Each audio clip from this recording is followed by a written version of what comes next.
నమస్తే, welcome to our channel. నేను మిషాల్ని.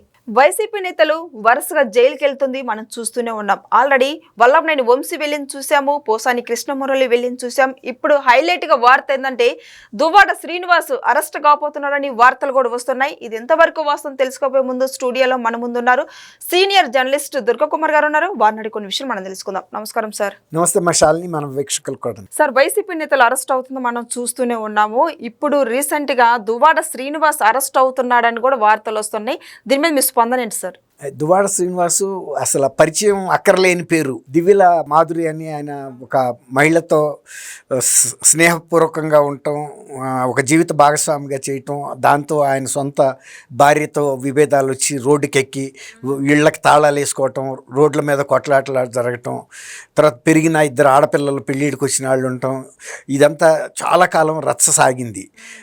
ఆ అమ్మాయి దివ్యల మాధురి కూడా కారు యాక్సిడెంట్ అయ్యి బోల్తా పడి ఆ అమ్మాయి ప్రాణాలతో బయటపడటం, ఆ తర్వాత వీళ్ళు తిరుపతిలో కూడా షార్ట్లు తీస్తూ అక్కడ కేసులు ఫైల్ అవ్వటం, చాలా వివాదాస్పదంగా మారాడు.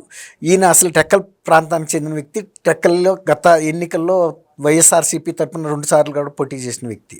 అయితే ఇప్పుడు ఎమ్మెల్సీగా ఉన్నాడు. జగన్మోహన్ రెడ్డికి అత్యంత సన్నిహితుడు. ఇప్పుడు ఆయన సన్నిహితత్వాన్ని ప్రూవ్ చేసుకోవటానికి అన్నట్టుగా ఆయన లేటెస్ట్గా పవన్ కళ్యాణ్ గారి మీద చాలా అనుచితమైనటువంటి వ్యాఖ్యలు చేశాడు, ప్రెస్ కాన్ఫరెన్స్ పెట్టి మరి అసెంబ్లీ ప్రాంగణంలోనే. అయితే ఇప్పుడు ఇంత వివాదాలలో ఉండి ఆయన అసలు ఇప్పుడు టెక్కల్లో కూడా ఉండలేదు. ఎందుకంటే ఈ గొడవలన్నిటికీ దూరంగా ఉండాలనే ఉద్దేశం మీద హైదరాబాద్ వచ్చాడు. హైదరాబాద్ వచ్చినప్పుడు ప్రశాంతంగా ఉండొచ్చు కదా, ఇప్పుడు అమ్మాయితో కలిపి ఇక్కడ చీరల వ్యాపారం చేస్తున్నట్టు తెలిసింది. సరే, ఇప్పుడు హైదరాబాద్లో చాలామంది ఆంధ్ర రాజకీయ నాయకులు ఇక్కడ రకరకాల వ్యాపారాలు వ్యవహారాలు చేసుకుంటారు.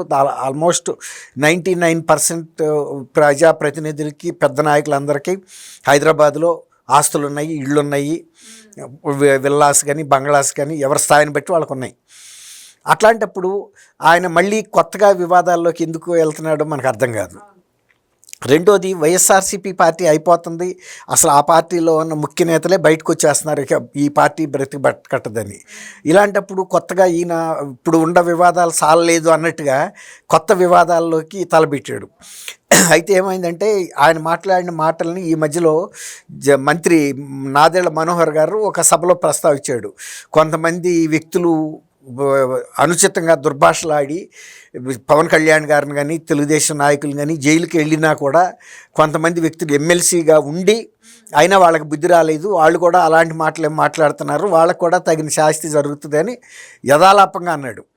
అనగానే వెంటనే అమలాపురంలో ఆయన మీద కేసు ఫైల్ అయింది. అమలాపురం దగ్గరలో ఉన్న ఉప్పలగుప్తంలో ఫైల్ అయింది. అట్లాగే టెక్కల్లో కూడా అంతకుముందు ఒకసారి ఆయన మీద ఇదే కేసు ఫైల్ అయ్యి పోలీసులు విచారించి అరెస్ట్ చేయలేదు కానీ విచారించారు, రికార్డ్ చేశారు. ఆ తర్వాత ఇప్పుడు నిడదవోలు, అవనిగడ్డ, తిరువూరు అట్లా చాలా సాట్ల, అంటే రాష్ట్రంలో పలు సార్లు కూడా ఫిర్యాదులో అందిని మాకు మనస్తాపం కలిగించాడు ఈయన్ని పవన్ కళ్యాణ్ గారిని దూషించని. ఇప్పుడు ఆ కేసెస్ అన్నిటికీ మొన్న గనక ఈయనేమన్నాడు, పోసాని కృష్ణమురళి, నేను విలేకరుల సమావేశంలో మాట్లాడితే ఇట్లా అరెస్ట్ చేస్తారని అనుకోలేదు అన్నాడు ఒక మాట. రెండోది, నా మీద ఇన్ని కేసులు ఉన్నాయని కూడా నాకు తెలీదు అన్నాడు. అంటే ఆయనకి మాట్లాడేటప్పుడు మనం సొయ్యిలో ఉండి మాట్లాడాలి, అంతేగాని మనం మైక్ ముందుకు వెళ్ళిపోయి ఒళ్ళు మర్చిపోయి ఇతరులని ఇష్టం వచ్చినట్టు మాట్లాడేస్తాము. తర్వాత మాత్రం మమ్మల్ని అరెస్ట్ చేసినప్పుడు వెళ్ళిపోయి మ్యాజిస్ట్రేట్ల ముందు బోరుని ఏడుస్తాము, బెయిల్ పోతే మేము ఆత్మహత్య చేసుకుంటామని బెదిరించడం, లేకపోతే నేను తప్పు చేయలేదు, నా తప్పు చేస్తే నరికేయండి అని కోర్టులో జడ్జి గారి ముందు మాట్లాడటం, ఇవన్నీ కూడా పరిపక్వత లేని నాయకులు చేసే పనులు. ప్రజా జీవితంలో ఉన్నప్పుడు మాట్లాడేటప్పుడు జాగ్రత్తగా ఉండాలి. ఒకవేళ ఏదన్నా పరిణామాలు ఎదురయ్యి కష్టాలు వచ్చినా కూడా దాన్ని ఉందాగా ఎదుర్కోవాలి తప్ప బేలతనంగా జడ్జిల ముందు పడుకుని పొరలాడి ఏడిస్తే ప్రజా జీవితంలో అట్లాంటి వాళ్ళని ఎందుకు ఎన్నుకున్నాం అనుకుంటారు ప్రజలు. ఏదైనా కానీ తప్పు చేసినప్పుడు మనం ధైర్యంగా ఉండటమే తప్ప వేరే మార్గం లేదు. అది ముందుండాలి ఆ బాధ, అంటే బాధ్యత. మనం ఇలాంటి మాటలు మాట్లాడితే ఇలాంటి కష్టాలు కూడా ఎదుర్కోవాల్సి వస్తుంది, అవసరమైతే జైలుకు కూడా వెళ్ళాల్సి వస్తుంది. ఇప్పుడు అవినీతి చేయక్కర్లేదు, దుర్భాషలాడి ఇతరుల మీద దౌర్జన్యం చేసినా దాష్టికాలు చేసినా వీళ్ళు ఏమనుకుంటున్నారంటే రాజకీయ నాయకులు మనం చట్టానికి అతీతులు అని.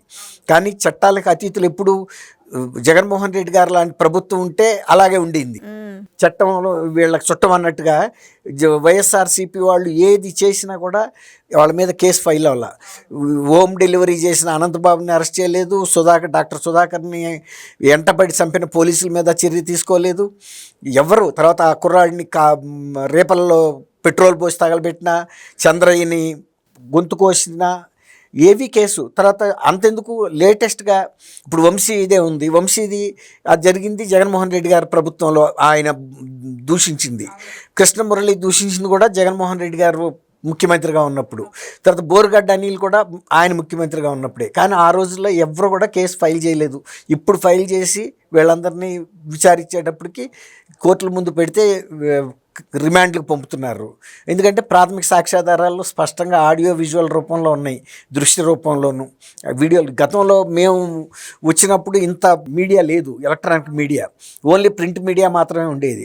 ఎవరన్నా ఏదైనా మాట్లాడినా కూడా తర్వాత మేము అది మాట్లాడలేదు అంటే కూడా పెద్దగా పట్టించుకునేవాళ్ళు కాదు. అయినా ఇంత బాధ్యతారాహిత్యంగా ఆ రోజున మాట్లాడేవాళ్ళు కాదు, ఇలాంటి దుర్భాషలు కూడా మాట్లాడేవాళ్ళు కాదు. ఆ రోజు రాజకీయ నాయకులకు వాళ్ళకి ఒక క్రమశిక్షణ ఉండేది, ఒక ఉందాతనం ఉండేది, ఒక స్థాయి ఉండేది. ఇవాళ మీరు ఎవరినైనా తిట్టండి మీకు పదవులు ఇస్తామని, వాళ్ళ డొక్కా మాణిక్ వరప్రసాద్ అంటే ఆయనకు రాజకీయాల్లో విలువలు కలిగిన మనిషి. ఆయన డబ్బు లేకపోవచ్చు, కోట్లు సంపాదించకపోవచ్చు. అలాంటి వ్యక్తిని సజ్జల రామకృష్ణారెడ్డి ముఖ్యమంత్రి జగన్మోహన్ రెడ్డి గారి ఛాంబర్లో ఇంకా ఐఏఎస్ ఆఫీసర్, ఇంకొక మంత్రి, ఇతర నాయకులు ఉండగా నువ్వు చంద్రబాబును కొట్టు, నీకు మంత్రి పదవి ఇస్తాం ప్రమాణ స్వీకారం చేస్తూ అని చెప్పాడంటే అది వాళ్ళకి ఎలాంటి భావన ఉందంటే, వైఎస్ఆర్సీపీ వాళ్ళకి ఎస్సీలని మనం ఇతరుల మీద దాడులకు ఉపయోగించుకోవచ్చు అంటే, బోరగడ్డ అనిల్ని ఆయన్ని ఒగ్గాడే కట్టేశాడు అంటే సజ్జల రామకృష్ణారెడ్డికి గాడిదకి గుర్రానికి తేడా తెలీదు. అనిల్ లాంటి వ్యక్తి అనుకున్నాడు. అనిల్ స్థాయి ఒక స్ట్రీట్ రౌడీ, అతను ఒక లుచ్చ, అతను జనాలను బెదిరించి డబ్బులు వసూలు చేస్తాడు, ఎలాంటి పనులైనా ఎలాంటి నీచమైన వ్యాపారాలు కూడా చేస్తాడు. కానీ డొక్కా మాణిక్ వరప్రసాద్ గారు అలాంటి వ్యక్తి కాదు. అతనికి నైతిక విలువలు ఉన్నాయి, డబ్బు లేకపోవచ్చు, ఒక జర్నలిస్టిక్ బ్యాక్గ్రౌండ్ ఉంది, ఆయన విద్య ఉంది, తర్వాత చక్కటి భావన ఉంది. ప్రజల్లో మాట్లాడేటప్పుడు ఆ ఉందాతనాన్ని, ఆ స్థాయిని ఆయన కాపాడుకుంటాడు. వీళ్ళ పార్టీలో చేరాడు కాబట్టి ఇతను ఏ పనైనా చేస్తాడు, ఒక మంత్రి పదవి పడేస్తే అని. ఇప్పుడు దస్తగిరితో కనుక 40 లక్షలు ఇచ్చి బాబాయిని చంపించుకున్నట్టు ఇప్పుడు వాళ్ళు సొంతంగా చేసుకోవచ్చు కదా. ఇప్పుడు సజ్జల రామకృష్ణారెడ్డి ఉన్నాడు, అతను కొట్టొచ్చు కదా వెళ్ళి చంద్రబాబుని. ఇంకా ఎవరిని అడగటం ఎందుకు? నీకు జగన్మోహన్ రెడ్డి సలహాదారు పోస్ట్ ఇచ్చాడు, నీ స్థాయికి మించిన పోస్టు, మరి నువ్వు వెళ్ళి కొట్టొచ్చు కదా. నువ్వు జగన్మోహన్ రెడ్డికి వీరాభిమానివి, అంత పోస్టులో ఉన్నప్పుడు కొట్టు, ఏమైంది దానికి? అదే ఆయన అంటే భేద వ్యక్తి డొక్కా మాణిక్ వరప్రసాద్. ఈయన కేసులు వచ్చినా సుప్రీంకోర్టు లాయర్లను తెచ్చుకోలేడు, స్పెషల్ ఫ్లైట్లు పెట్టి తేలేడు. ఆయన ఎందుకు కొట్టమంటావు? తర్వాత ఇంకోటి ఏంటంటే, ఆయన దళిత వర్గం తరపున మాట్లాడుతున్నాడు. ఆయన కనుక ఇలాంటి దుర్భాషలు ఆడితే ఆయన మీద ఉన్న గౌరవం, ఆయన మీద ఉన్న సానుభూతి కూడా పోతుంది. దానివల్ల ఆయన వర్గానికి తరపున మాట్లాడితే రేపు రాబోయే రోజుల్లో నువ్వా మాట్లాడేది, నువ్వు చంద్రబాబు గారిని వెళ్ళి కొట్టురాలేదా, లేకపోతే పవన్ కళ్యాణ్ మీద కొట్టలేదా నువ్వు అని అంటారు. అందుకని అలాంటి వాళ్ళు సామాజిక బాధ్యత తెలిసి ఉంటారు. అంతే తప్ప డబ్బులు ఉన్నాయి కాబట్టి మేము ఎట్లయినా చేస్తాం, ఎన్ని కేసులైనా ఇప్పుడు జగన్మోహన్ రెడ్డి 7,000 సార్లు వాయిదాలకు వెళ్ళిపోయినా ఆయన ఎవరు పట్టుకోలే. అదే డొక్కా మాణిక్ వరప్రసాద్ గారి మీద కేసు పెడితే వాయిదాకి వెళ్ళకపోతే రెండో వాయిదాకి నాన్ బెయిలబుల్ వారెంట్ ఇష్యూ అవుతుంది. అట్లా ఇప్పుడు ఈయన దువ్వాడ శ్రీనివాస్ కూడా తను ప్రశాంతంగా బతకకుండా ఇప్పుడు మళ్ళీ కొత్త వివాదాల్లోకి తెచ్చుకోవటం అంటే నిజానికి కొంచెం ఆయన ఆలోచించుకోవాలి. ఇప్పుడు అవసరమా నాకు, ఇప్పటికి నా కుటుంబంలో ఉన్న అశాంతికి తోడు, తర్వాత ఆర్థికంగా కూడా నష్టపోయానని చెబుతున్నాడు. భార్యకి నేను చాలా ఆస్తి ఇచ్చేశాను, పిల్లలకి ఇచ్చేశాను, చాలా నేను అని కూడా చెబుతున్నాను. నిజం అవుతుందో మనకు తెలీదు, సరే నిజమే అనుకుందాం. అలాంటప్పుడు ప్రశాంతంగా ఉండక వాడు పవన్ కళ్యాణ్ గారికి ఆయన గట్టి పంచాయతీలు లేవు. రాజకీయంగా ప్రజలందరూ కూడా కూటమి ప్రభుత్వం తరపున నిలబడ్డారు. మీ ప్రభుత్వం ఇదిగో మీలాంటి వాళ్ళు ఎమ్మెల్సీలుగా ఎమ్మెల్యేలుగా మంత్రులుగా ఉండబట్టే మీ పార్టీ గతి ఆ స్థితికి వెళ్ళింది. ఇంకా ఇప్పుడన్నా బుద్ధి తెచ్చుకోకపోతే ఇంకెప్పుడు తెచ్చుకుంటారు వీళ్ళు? ఆ 11 స్థానాలు కూడా పోగొట్టుకున్న తర్వాత ఇంకా అప్పుడు వస్తుంది వీళ్ళకి బుద్ధి. కాబట్టి దువ్వాడ శ్రీనివాస్ గారి మీద కేసులు పెట్టడంలో ఆశ్చర్యం ఏం లేదు. తర్వాత ఆయన ఎదుర్కోకూడదు, తప్పదు. థ్యాంక్ యూ అమ్మ శాలిని, మన